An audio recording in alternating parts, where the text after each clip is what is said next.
Good evening. Thank you for attending the Poway Unified School District College and Career Showcase. I am Tish Bates, and I'm one of the counselors at Joe Bernardo High School, and I'm pleased to be your host and moderator for this evening. A couple of housekeeping items. We are asking that all attendees keep themselves muted unless otherwise asked during the presentation, but please feel free to use the chat and ask questions during the session. And after the presentation, if we have time, we will go through the chat. There will be time to speak to the presenter at the end of the presentation. As a reminder, this session will be recorded. I am at this time happy to introduce Mr. Mills. He is going to present this evening on understanding the college fit and how to crush the college search process. David, the floor is yours. Thank you. Hi, everyone. Again, my name is David Mills. I'm honored to be here to speak with you all tonight. And it looks like we have quite a few people joining us, which is really exciting. Hopefully you'll find this presentation to be really informative and a helpful resource as you start to narrow down your college search or start to expand even your college search, depending what level you're at in high school right now, initiating that process. So the reason we're here, obviously, finding the right college is important. The college search is important, but it's more than just education. You're looking to find the right fit for the next 4 years of your life. Whatever that college is going to be, the location, all the different components surrounding the college, beyond just the education, beyond just the rankings, beyond kind of all those factors people often talk about, you need to consider any and all of those factors to make sure that you're not just successful, but also happy during those 4 years, because those things tie in very closely together, and fit is really vital. So as we discuss those areas, these are kind of the 5 main parts of our presentation tonight. We're going to go through each of these piece by piece to really kind of get a good sense of what college fit is, how to understand it, how to use it, and then kind of, put it all together at the end to create your ideal college list. And of course, while I work for Lafayette College, I have worked for other institutions previously. So you may hear me reference institutions like Lafayette College. You may hear Arizona State University. I'm from South Dakota originally. I may even reference a few South Dakota schools now and again, just to give you kind of a sense of how different colleges and universities work through many of these items that we're going to be discussing. So with that, we will go ahead and jump in with step 1, just understanding fit. So again, when we're looking at the key components of fit, there's 3 main areas. There's academic, social, and financial. And we're going to go through each of these a lot more in depth. But at a very basic level, you can see what's on the screen there. Academically, is a school going to do everything for you that you need it to get the education you need to get to your future career, to get to graduate school? What is this college going to be able to do for you academically? And do you fit within that very well? Socially, obviously, you're going to be comfortable inside and outside of the classroom. That's going to be key as well. And of course, can you afford it? Will the cost work out? The scholarships, the financial aid. So all key considerations and part of that fit process. A lot of people will toss around the term dream school. I have to go to this college. It's my dream school. But one of these things may be off. Sometimes you can't afford it. Sometimes they don't offer the major that you actually want to study. Or something like that. And so what I think is really important to know is that there's over 3,400 colleges and universities around the United States. These boxes can be checked by a lot of colleges and universities. Odds are students just aren't aware of the number of schools that could be dream schools for them. There's a lot of them out there. Or you might not be giving them the time of day. If you're too focused on just one thing like rankings or a certain area of the country, you may be leaving out some really great options that would in fact check pretty much all of your boxes to really be a good fit for you. So here's some good things to consider when it comes to academic fit. Have you done self-reflection? Are you clear about what area you want to study? Does the school you're looking at have a program in that subject area, or something similar? So some schools may call things differently. At one school, you may study journalism. At another school, it might just be called English, but you can focus on journalism within that degree and still get all the key areas you need to become a journalist. So don't always make sure you're obviously looking into that part of it as well. And then, of course, do you know what you want to study? Do you need a broad range of things? The average student changes their major 2 to 3 times in college. That's pretty normal. Sometimes what you want to study isn't actually what you thought it was once you get into the classes, or you find something halfway through that really interests you even more than what you thought you wanted to study. So you need to change your major. So it's always important to know, does a college have, multiple programs that interest you? If for some reason one doesn't work out, are there going to be other options? Do they have a lot of options? Are they very limited, just only, a few specific things that they do? Or does a school have the flexibility? Can you double major? Can you minor? If you need to change your major, will they let you? Or some really selective schools, you have to stay within the range of programs that you were accepted to. So that obviously is an important consideration as well. And of course, what's your ideal learning environment? Are they big lecture halls? Are they small class sizes? Where do you learn the best? I come from a very small school in South Dakota. And so when I went to college, I was looking for a larger university. I wanted to be a part of lecture halls. I wanted to be surrounded by people. I'm also an extrovert, spoiler alert. I love people. So I knew that small class sizes were great, usually a bonus, but I loved being in big lecture halls, but not everybody excels in that environment. So it's always important to consider, those areas as well. Is the school really rigorous? If you are admitted, are you prepared for that academic challenge? Are there going to be other academic things outside of the classroom there that are important, like research opportunities, and maybe internships, things like that? So always important to keep in mind. And of course, can you actually do a research opportunity? They may offer them, but it might be really competitive. You might be competing with graduate students. One of the nice things about Lafayette College, my school, is that we don't have graduate students. It's all undergraduate, but our professors do a lot of research.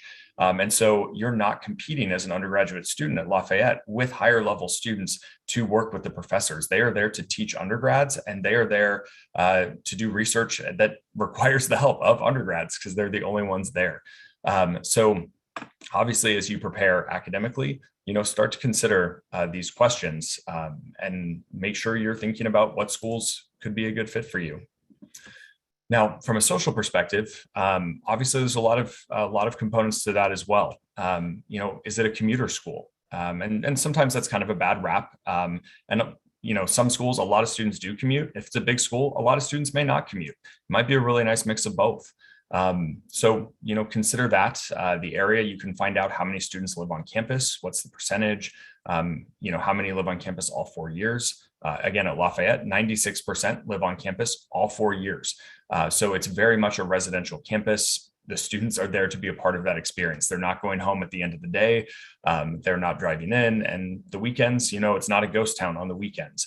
So always, kind of explore some of these social components when you're asking yourselves those questions. What is the campus culture like? What activities are really popular? Or, a lot of students in Greek life, a lot of schools in the South, Greek life could be like 70 or 80% of the student population are involved in Greek life. So will you feel like an oddball if you're not in Greek life, if that doesn't interest you? Is community service or athletics really big? Is it a huge athletics school? Always something to think about. The town and the city around the campus. Again, remember, you're going to be in college for 4 years. And sure, you'll come home maybe for the summer, maybe for winter break, but that's a lot of time when you're not on campus. What's going on? Is it a small town? Is it a big city? Are you in a really rural environment? What is there outside to do if campus life is a little slow? So always good things to keep in mind. Obviously, location is huge, and the weather.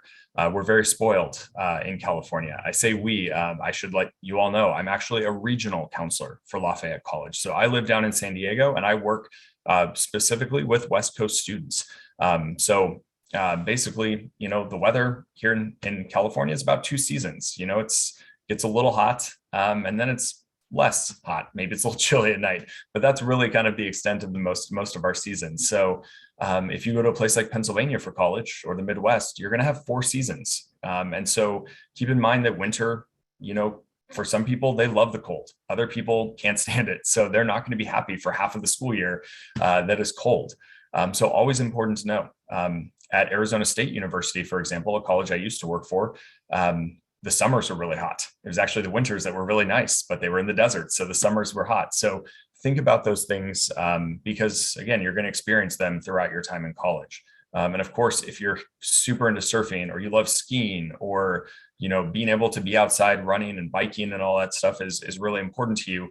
Is it near the mountains? Is it near the ocean? Is it near opportunities like state parks or big, nature trails or things like that, things you love doing, because that's going to happen outside of the college campus. And of course, key demographics as well. And we'll get to that actually here in just a little bit.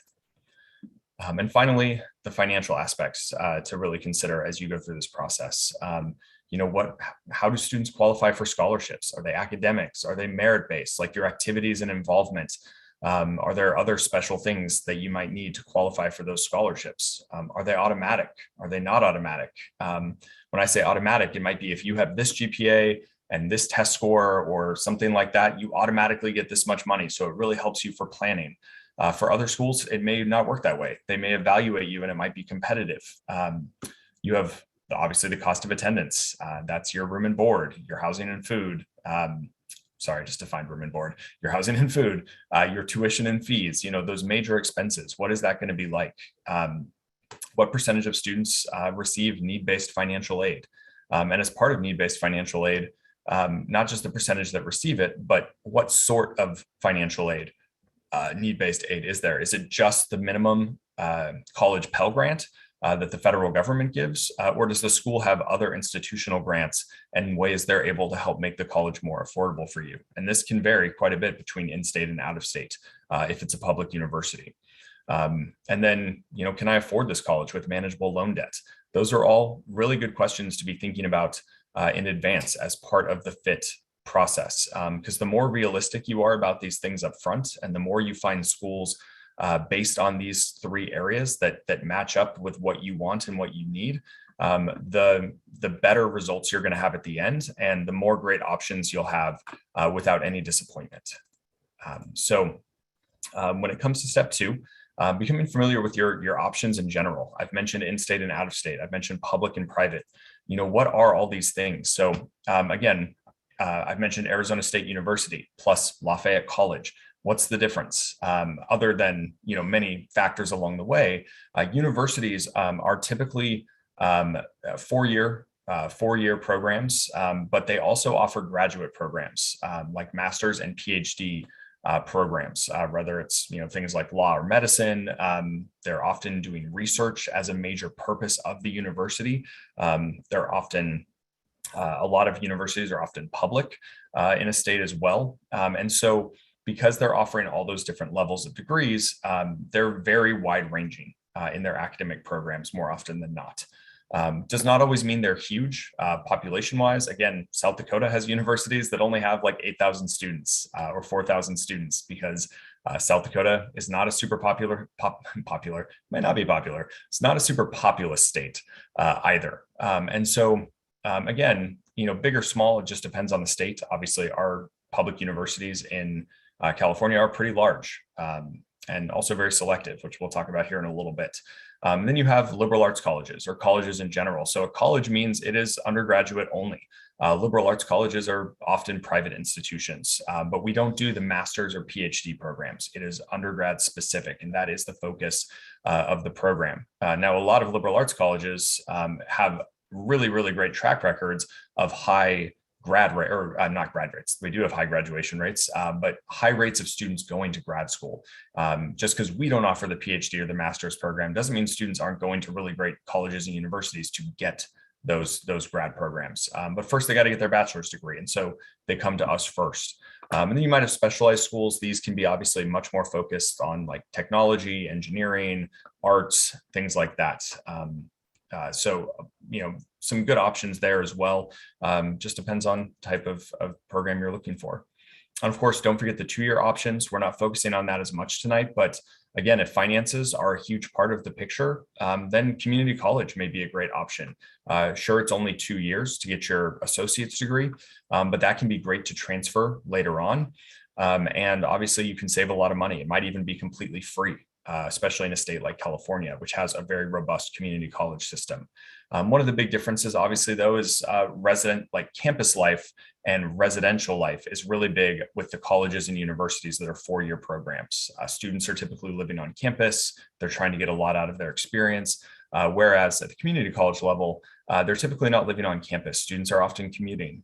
They're coming from home or another place because they're working full time. They already have a job, maybe part-time, but they kind of already are just fitting college into their life.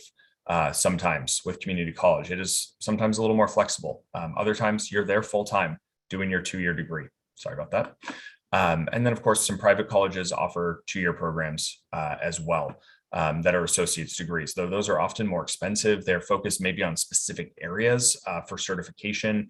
You might have like personal training or exercise science, certain programs like that at private colleges. Just be careful because a lot of those can be for profit, whereas community colleges, and universities are often not for profit. And so that can just lead into some interesting conversations, which we won't be covering tonight, but just be careful with the private 2-year colleges because occasionally it may not be the best fit financially based on some of those reasons. Okay, so how can you use some of these ideas in doing your research to really complete your college search successfully?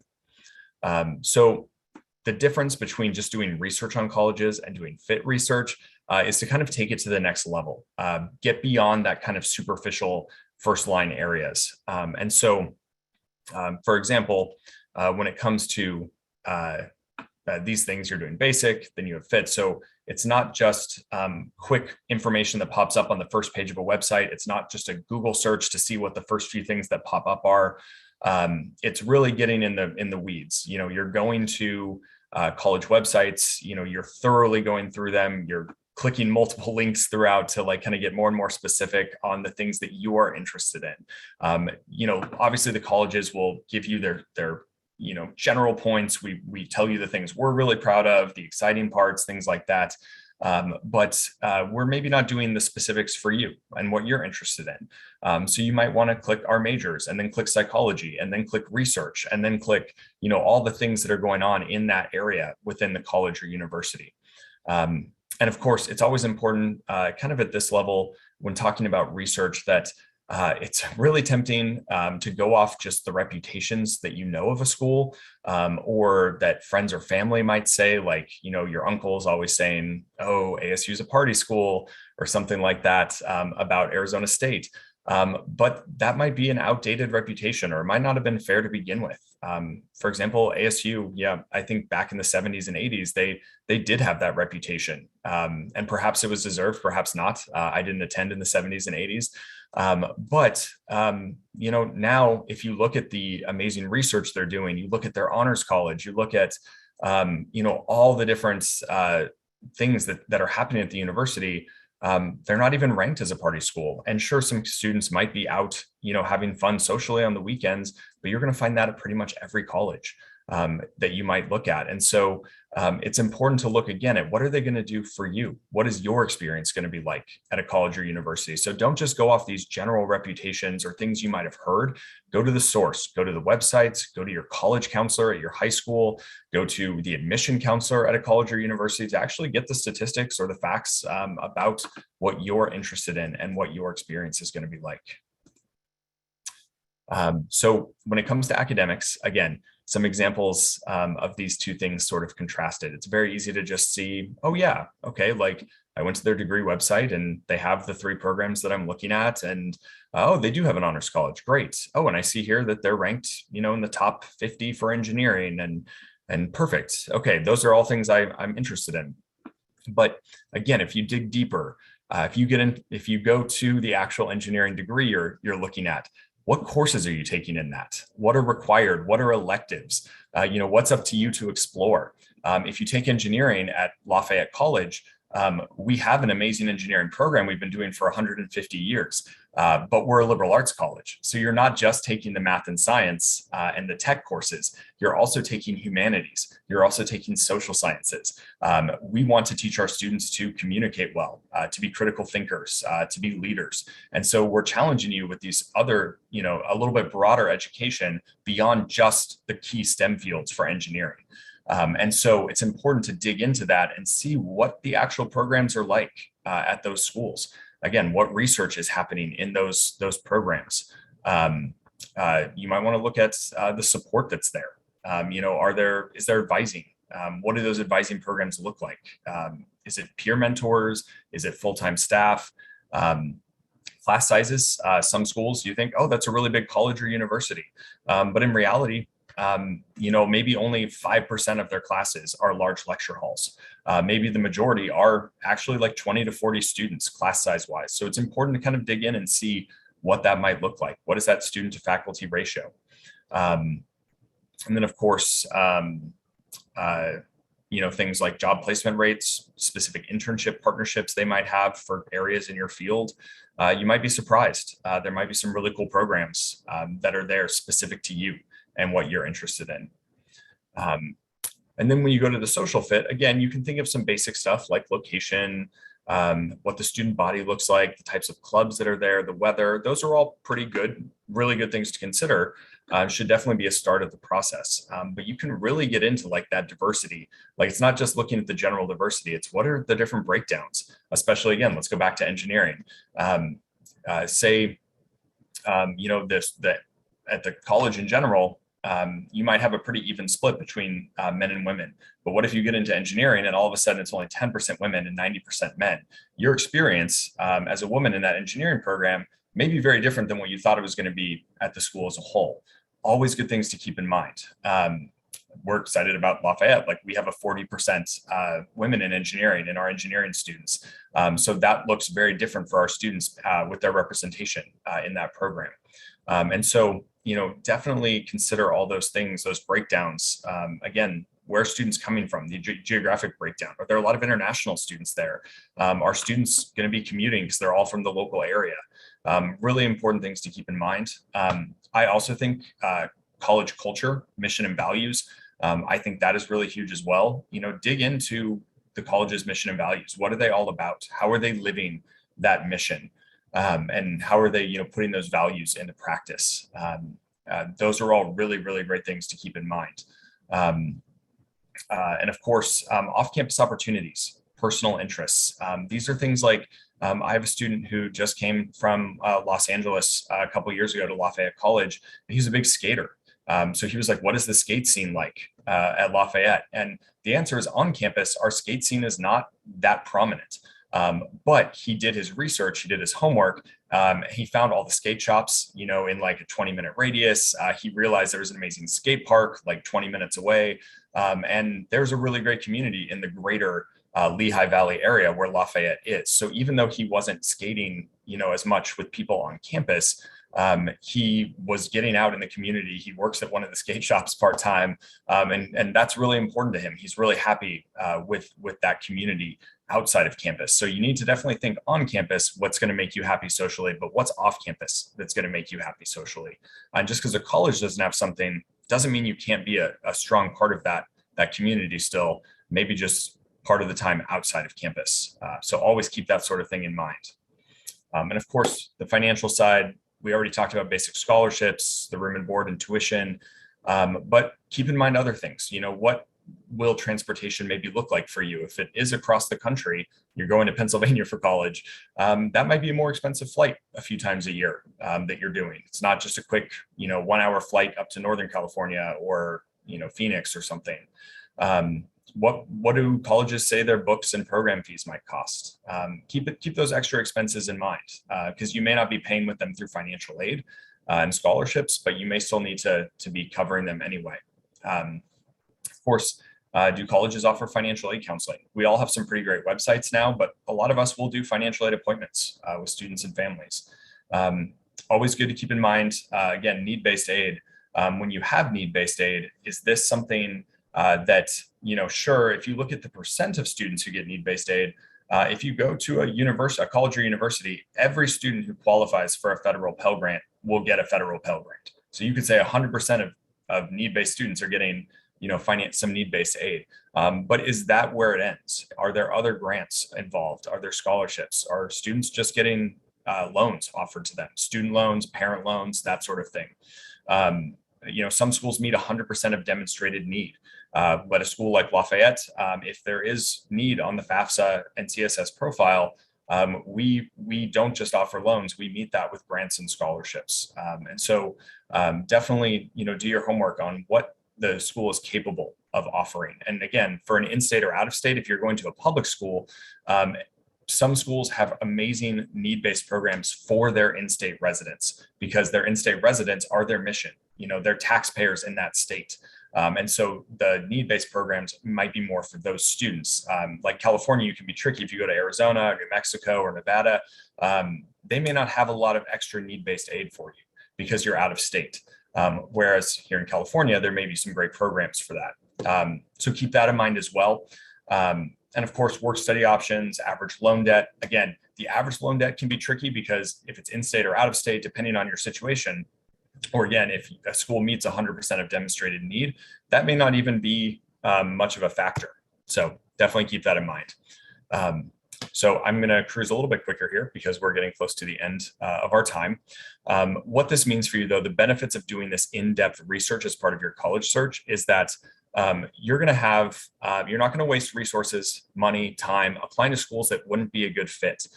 You can figure out a lot of this in advance. So it'll help you make your appropriate college selection. And then, of course, if you do interviews or write essays, which a lot of colleges require you to write about their college, why us? Why are you interested in us? Or they'll ask you that in an interview. If you've done this sort of research, you'll know exactly why. You're like, hey, you have my program and you have this professor who's doing this amazing research in artificial intelligence, and I really want to be a part of that as a psychology major, et cetera, et cetera. You can really talk about those specifics throughout that process. And of course, a bonus type of research, if you're able to, is to visit. A good thing, a silver lining of the pandemic, is a lot of our colleges and universities now offer a lot of virtual options, virtual campus tours, virtual information sessions. So you can get a feel for the college and university without necessarily setting foot on it, or at least learning a lot of good stuff about it. So don't be afraid to take advantage of those. And we understand if you can't make it to campus, you can't make it to campus for a lot of reasons, especially now. So don't be afraid, but know that there's a lot of great options out there, both in person and virtual, that will really help you get a good in-depth feel for that experience. Now, as far as knowing where you stand, the reason this is important when you look at school is their profile. If a school is selective, then you need to keep track of this, because you need to know if you're going to be a good option for that school, if you might have a chance of getting admitted. Some schools, like the Ivy Leagues, are really, really competitive. They might have an 8% acceptance rate out of all their applications. And so you really have to fit in their GPA, their test scores, all the other things they're looking for, but also be cognizant of where you're coming from. For example, some schools may want more geographic diversity. If you're from a school or a state like South Dakota, like I was, there's a lot of colleges out there that don't have any or many South Dakota students. And so applying to a more selective school from a state like South Dakota could actually really benefit you. Or if it's an East Coast college, they might want more West Coast students. And so depending, you may have a better chance based on other factors in your life that a school is looking for. Or the type of major you're looking for, something like that. You never know.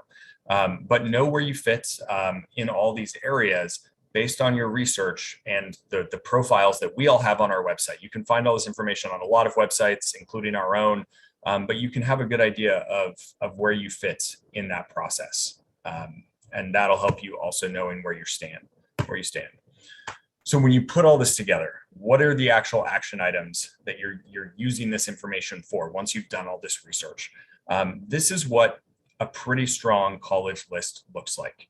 You have a couple schools where you would be fine. You're going to be happy at all of these schools, no matter which ones they are. But you might apply to a couple where maybe your academics aren't quite there for what the school's looking for, but you think you can make it up in other ways and you would do fine. Strong matches right in the middle, 2 to 3, there you're right in that zone. You meet their academics, you might meet other things they're looking for. You're just in a good place. You have a pretty strong chance of being admitted. And then you have your likelies. And these are a couple that where you are above and beyond, their criteria. A lot of people think of these as safety schools, but I would really encourage you to get away from that mentality. Because again, a safety school, it shouldn't matter, because if you've done your homework, you should be happy at any of these schools, no matter which ones you get into or don't get into, because they should check all of your boxes to be happy and successful and help you reach your goals over those 4 years. So do your homework, and even getting into your likely school should be a pretty amazing option for you at the end of the day. And it's also important to know that profiles, when you look at profiles, some of them just don't matter. And I say that because some schools are really accessible. Some schools, if you meet their criteria, they set admission criteria. They say, we want you to have a 3.5 GPA. If you have a 3.5 GPA and you took their required, math, science, English, whatever courses, you might just be admitted. They might have 100% acceptance rate if you meet their set criteria. And so when you look at profiles, also keep that in mind, that the profile itself may not matter if their admission criteria is automatic or assured. Whereas if a school is selective and competitive, then all those other things, your community service, your activities, your essays, all those may play a big role as well. But definitely a good thing to keep in mind along the way. So remember, obviously fit is a key part of the college search process. You want to be familiar with all your options, the types of options, but then you want to do your research. Start checking those boxes. You can start maybe with some of the social components, some of the basic academic components, start to narrow it down, but keep an eye on the finances as you're doing that to make sure all those things can come together for those, about 10 colleges that you're probably going to want to put on your final list. So without further ado, here's my information. We can take a few minutes for questions now as well before we run out of time, but feel free to, if there's something we don't get to today, or you have questions about Lafayette or something else, feel free to reach out. I'm more than happy to help. This is my information here. And let's see, what do we have question-wise in the chat here? See, we have what private colleges are 2 years. These are sometimes more local.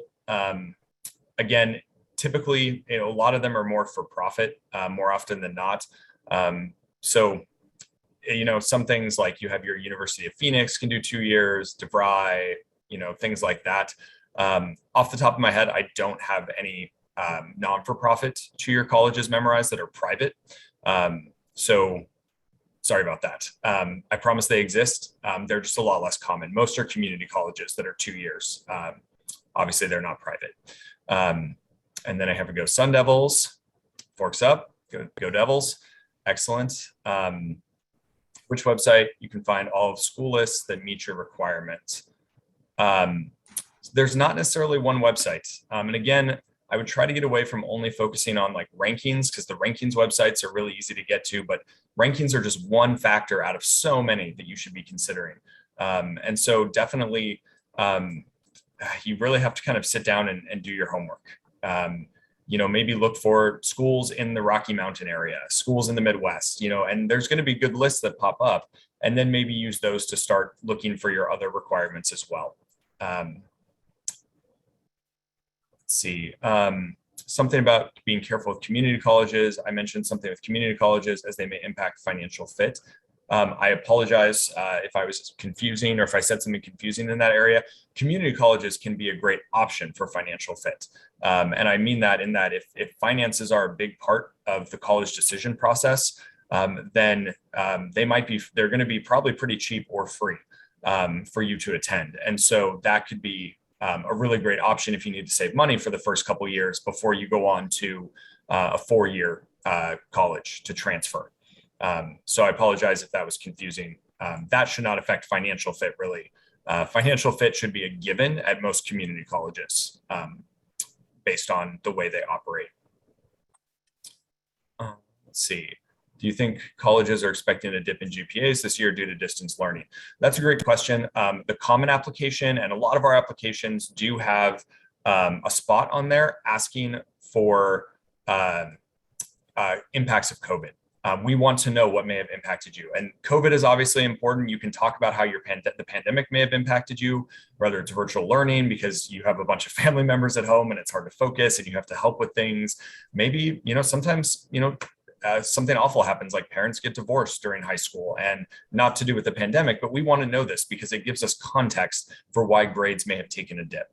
And so colleges usually have a place for that, and the applications usually have a place for that. So yes, we want to know, we're aware of context, but definitely tell us if something is above and beyond. Let's take a moment to thank Mr. Mills for this evening. I want to stay on time and be mindful to the fact that your next session is going to start here at 7:05. Thank you again for joining us. Poway families are very thankful for your time this evening, and thanks to all the families for joining us. We hope you enjoy the showcase tonight. Thanks so much. Thanks, everyone. Thanks, Tish. Have a good night. Thank you so much.